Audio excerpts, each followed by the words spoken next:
टाल ठोकर कहना चाहिए था, हाँ जी, कि तुम कौन जात हो, तुम्हारा खानदान कौन सा जात है, तुम हम लोग के जात का तेली टाइटल लेकर क्यों घूम रहा है। जब तू जनेऊ पहनकर मंदिर मंदिर भटकता है और कहता है कि मैं ब्राह्मण हूँ, कभी तू टोपी पहनकर खान बन जाता है। इनको कैसे दर्द आता है जब वोट दिखता है और पहले फिर अचानक बेदर्द भी हो जाते हैं, बेदर्द हो जाते हैं। इनके खानदान का रिवाज है। जब ये टाइटल लिए थे गांधी जी ने जो दिया था इनको, तो तब से अभी तक इनको दर्द समझ में नहीं आया ओबीसी का। बिहार में बड़े पैमाने पर स्लीपर सेल्स के जो बांग्लादेशी हैं, पाकिस्तानी हैं, रोहिंग्याज हैं, उन्होंने बिहार में ये नेपाल के बॉर्डर किनारे, मिथिला में, मगध में और भागलपुर एरिया, सारे जो अवध एरिया है, अवधि जहाँ बोली, वो सब एरिया में कई ऐसे जोन से रिपोर्ट आया कि वो सब एरिया में बड़े पैमाने पर जो है ये स्लीपर सेल्स जो हैं इलीगली जो है अपना वोटर कार्ड इलीगल बना चुके हैं और राशन कार्ड बना चुके हैं, आधार कार्ड बना चुके हैं, समझे ना। तो उनकी जांच होनी चाहिए और जांच को तो वोट काट रहे हैं, वो जो वोट काट रहे हैं, तो वोट अगर काट रहे हैं तो जितने भी लोग जो उसमें पाए गए, 53-54 लाख जो लोगों का डिलिस्टिंग हुआ है वोटर लिस्ट से, तो वो 54 लाख लोगों का तो होम ही नहीं मिला। 54 लाख से ज़्यादा लोग हैं, मैं तो कम ही बता रहा हूँ, समझे ना। कौन लोग हैं 54 लाख? वही लोग हैं जो स्लीपर सेल है, जो देश में आतंकवादी के रूप में आतंक फैला रहे हैं, रोज मजहबी उन्माद कर रहे हैं। और कौन लोग हैं? यही लोग हैं। और जिनका काम है जो है अपने पसंदीदा जो पार्टी है उसको यहाँ पर लाओ और माई समीकरण को जिंदा रखो, और जो अन्य जो यहाँ के जो मूलवासी हैं उनको दरकिनार करो, उनको लात मारो, वही लोग हैं। पहले जो होता था बूथ कैप्चरिंग होता था, अब क्या होता है, एक नया स्ट्रेटेजी आ गया है कि फर्जी कार्ड बनाओ, फर्जी सारा चीज़ सिस्टम बना लो, और एक आदमी 10-10 वोटर कार्ड, 10-10 आधार कार्ड अलग अलग नाम से लेकर अपना बना कर रखा है। और तेजस्वी क्यों इतने इस मुद्दे को बढ़ा रहे हैं? उनको क्यों लग रहा है कि भाई ये गड़बड़ हो रही है चुनावी लड़ने की, अगर वो मना कर रहे हैं तो? देखिए, वो उनको 100% एक कहावत है बिहार में कि नाचे ना आवे तो अंगना टेढ़। तो वो समझ गए हैं कि भैया मेरा जो परफॉर्मेंस है, मेरा जो पॉलिटिकल नाच ड्रामा जो है, समझे, वो फेल कर गया है। तो हम जो अब नौटंकी जो इसलिए कर रहे हैं कि अगर हम उतरते हैं पॉलिटिकल खेमे में तो हमारी कोई चलने वाली नहीं है, बिकॉज हमारा जो मूल वोट था, फर्जी वोट था, वो ऑलरेडी जो है 60-70% डिनोटिफाइड हो गया है। डर है उनको कहीं हार ना जाए? 100% डर है, तब तो ऐसा बोल रहे हैं कि हम पार्टिसिपेट नहीं कर, I am boycotting the election, assembly election 2025, ऐसा बोल रहे हैं वो। तो कोई आदमी अगर जो सबल होगा, प्रबल होगा, दावेदार होगा, तो वो ये बात बोलेगा ही नहीं। उनको तो टाल ठोकर कहना चाहिए था, हाँ जी, कोई बात नहीं है, तुमने जितना काटना है काट लो, पिटना है पीट लो। लेकिन जो आज जो मेरे पास जो भी जितने वोटर्स बैठे हुए हैं, बैकवर्ड हैं, माइनॉरिटीज़ हैं, जो हैं, हमने इतना काम किया है देश के लिए, इतना काम किया बिहार राज्य के लिए, वो सारे हमको वोट देंगे और मैं बीजेपी को, एनडीए को ठेंगा दिखा दूंगा। उनको ऐसे बोलना चाहिए ना। आप कर रहे हैं, बाइकआउट कर रहे हैं, तो बाइकआउट का मतलब क्या? आप हार मान गए।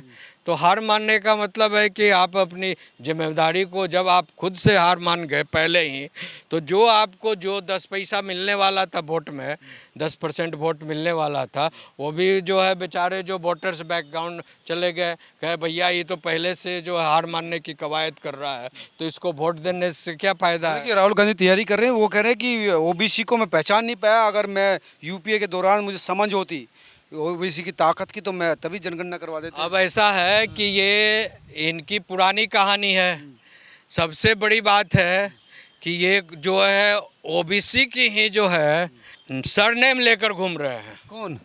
राहुल गांधी। राहुल गांधी नहीं, Gandhi surname OBC. Yes, Gandhi जो होता है जात का तेली होता है। महात्मा गांधी जो थे तेली थे, जैसे मोदी जी तेली हैं, हम लोग भी तेली हैं। अच्छा, आप भी हैं? जी। अब ये है कि मैं तो राहुल गांधी से ये कह रहा हूँ कि हे प्रभु, तुम हम लोग के जात का तेली टाइटल लेकर क्यों घूम रहा है? जब तू जनेऊ पहनकर मंदिर मंदिर भटकता है और कहता है कि शर्ट के ऊपर जनेऊ पहनकर और कहता है कि मैं ब्राह्मण हूँ, तो कभी तू ब्राह्मण बन जाता है, कभी तू टोपी पहनकर खान बन जाता है, और कभी जो है कहता है ओबीसी का मेरा जो तेली जाति का जो गांधी है, मोदी तो है, गांधी क्या थे? साहू है, साहा है, ये राठौर है, ये सब तेली कास्ट होते हैं। अच्छा, गांधी भी तेली होते? तेली होते हैं, बॉन्ड तेली होते हैं, समझे ना। अब ये है कि ये तेली जाति का जो ओबीसी में आता है, समझे ना, गांधी मोदी सब ओबीसी में आते हैं, शाह साहू साहा। तो अब उनका टाइटल लेकर, तो उनको जब ये टाइटल लिए थे गांधी जी ने जो दिया था इनको, तो तब से अभी तक इनको दर्द समझ में नहीं आया ओबीसी का। अब मैं आपको एक और भी बहुत ही इंटरेस्टिंग बात बताता हूँ, इनको कैसे दर्द आता है जब वोट दिखता है, अब पहले फिर अचानक बेदर्द भी हो जाते हैं, बेदर्द भी हो जाते? बेदर्द हो जाते हैं। इनके खानदान का रिवाज है, दर्द दिखाओ और फिर बेदर्द हो जाओ। अब ये इन्होंने, इनकी जो दादी थी श्रीमती माननीय इंदिरा गांधी महारानी जी, जो अपने को कहती थी India is Indira, Indira is India, समझे ना। मतलब अपने को इतना ज़्यादा भोकाल उन्होंने कर दिया अपने बारे में कि उनके जैसा कोई प्रधानमंत्री हुआ ही नहीं। और ऐसा प्रधानमंत्री बनी कि बांग्लादेश को अलग करने के चक्कर में पाकिस्तान के जो 98,000 सैनिक हम लोगों ने अरेस्ट कर कर रखा, 3 साल तक बैठकर उनको बिरयानी खिलाई फ्री ऑफ कॉस्ट भारत में, अपने भारतीय के टैक्स के पैसे से। और जब उनको एक छोड़ा गया, समझे ना, तो हमारे जो भारत के जो है 54 सैनिक जो पाकिस्तानियों ने जो बंद कर रखा था, अरेस्ट कर रखा था, उनको भी नहीं छुड़ाया। और जो पीओके जो आज एक इशू बना हुआ है आज तक, वो भी नहीं छुड़वाई। उनके बदले 94 लाख हज़ार जो सैनिक जो है, वो जो छोड़ने के पहले वो डील कर सकती थी कि ठीक है तुम हमारे पीओके के खाली करो तो मैं तेरे को, और हमारे जो सैनिक 54 सैनिक है उसको वापस करो तब मैं तुम्हारे सैनिक को वापस करूं। तो ये इतने महान सैनिक थे। तो वो ना गांधी जी ने सरनेम दे दिया था, तो उसमें राहुल गांधी ओबीसी कहाँ हो गए? वो इंदिरा गांधी से जुड़े हुए हैं ना, और जवाहरलाल नेहरू से जुड़े हुए हैं, तो ओबीसी तो नहीं है वो। खैर, अरे भैया ओबीसी नहीं हो तो मेरा कहना है, तो ओबीसी का टाइटल कितने साल तक ढोते रहोगे? वो कह रहे दर्द समझ में आ रहा, दर्द महसूस। दर्द समझ में, तो इंदिरा गांधी को भी यही कह रही थी कि मुझे ओबीसी का दर्द समझ में आ रहा है, और उन्होंने बीपी मंडल कमीशन आयोग बनाया। इनके जो है इनके जो एक है बीपी मंडल, जो मधेपुरा के रहने वाले थे, एमपी थे, उन्होंने उनके नाम से कमीशन बनाया, आयोग, मंडल कमीशन आयोग, और उस पर जांच पड़ताल कराया। और उसमें जितने भी ओबीसी पूरे भारत देश में थे सब रिपोर्ट में आया। रिपोर्ट में आने के बाद उन्होंने लागू नहीं होने दिया। उसके बाद राजीव गांधी आए, राजीव गांधी भी लागू नहीं होने दिए। उसके बाद बीपी सिंह जब आए, इसी इशू को जब उठाए, तो बीपी सिंह जो इस इशू को उठाकर वो पूरे थम्पिंग मेजोरिटी से जीते और प्रधानमंत्री बने देश का। हम तो ये उनसे पहले निवेदन करना चाहते हैं कि भैया, या तो तुम जातीय समीकरण की जो बात कर रहे हो, जातीय जांच पड़ताल की जो बात कर रहे हो, जनगणना की, तो पहले लोग को, भारतवर्ष को ये तो बता दो कि तुम कौन जात हो, तुम्हारा खानदान कौन सा जात है। ये हम लोग का तेलियों का जात गांधी लेकर तुम कब तक घूमते रहोगे, और मंदिर में जाकर जनेऊ पहनकर कहोगे कि हम ब्राह्मण हैं, मस्जिद में जाओगे कहोगे कि हम लोगों के पूर्वज भी मुसलमान थे जी, तो हम तो आपके अपने तो नहीं कहते हैं भाई।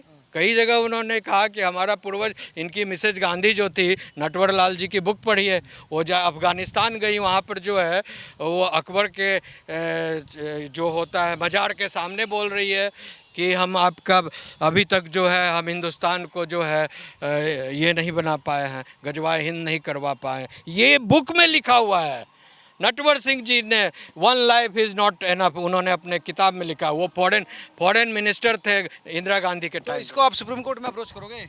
बिल्कुल, जात को लेकर क्लैरिटी रखिए। और क्लैरिटी होनी चाहिए ना। जो आदमी खुद जो है पूरे देश को गुमराह कर रहा है अपनी जाति को लेकर, हाँ, वो दूसरे के जात की बात क्यों कर रहा है? पहले अपनी तो बात बता दे भाई। तू नेहरू फैमिली है तो गांधी में कहाँ से कौन सा लिंक है, कहाँ कि तुम पंडित फैमिली है कि खान फैमिली है, ये तो बता दे। बिकॉज इनके नाना दादा जो भी थे, इनके मिसेज गांधी का तो खान से शादी हुआ था। अब पंडित ब्राह्मण कैसे हो गए? उनके तो एंसेस्ट्रल्स तो कह रहे हैं कि हम कश्मीर के जो है मुस्लिम फैमिली से आ रहे हैं। ये फर्जी बात। जो भी है फर्जी हो यार, डिक्लेयर तो करो, प्रूव तो करो, देश को तो जानने दो कि असलियत क्या है तुम्हारी। असलियत तो बताओ कि तुम गांधी टाइटल लेकर। धन्यवाद वकील साहब। ये थे ध्रुव जी जो तेली समुदाय से आते हैं। इनका कहना था कि आप गांधी हैं तो गांधी बताइए, ब्राह्मण है तो ब्राह्मण बताइए, ओबीसी की बात करते हैं लेकिन अपने बारे में तो स्पष्टीकरण दीजिए। नमस्कार।